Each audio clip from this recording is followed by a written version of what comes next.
প্রতিশোধ প্রতিহিংসার রাজনীতি বাদ দিতে হবে। প্রতিশোধ প্রতিহিংসা দিয়ে কোনোদিন কোনো কিছু হতে পারে না। প্রতিশোধ প্রতিহিংসার রাজনীতি বাদ দিয়ে জাতীয় ঐক্য করলেই সম্ভব।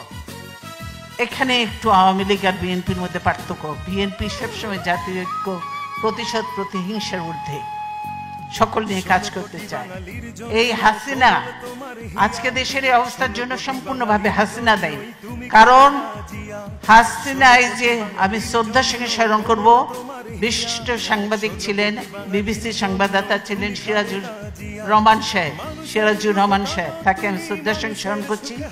আমি খুব ভালো মানুষ ছিলেন, মুক্তিযোদ্ধা ছিলেন সিরাজুর রহমান সাহেব।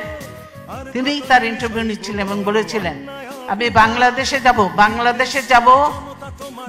যাব রাজনীতি করার জন্য নয়, প্রতিশোধ নেওয়ার জন্য। হাসিনা এই কথাটা বলেছে, উনি বলে এটা ঠিক হচ্ছে না, কিন্তু হাসিনা বলেছে আমি প্রতিশোধ নেওয়ার জন্য।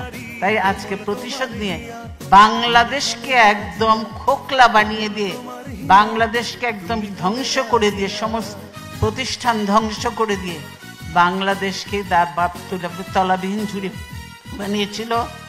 এ বোধহয় তার থেকেও নিচে কোথায় কোন কি বানাবে আল্লাহর নামে বাংলাদেশকে ধ্বংস করে দিয়ে তিনি হয়তো দেশের থেকে চলে যাবে। অধিকার আজ করব আদায়, দাও না মূল মন্ত্র, স্বৈরাচার বিলীন করে আনলে গণতন্ত্র। অধিকার আজ করব আদায়, দাও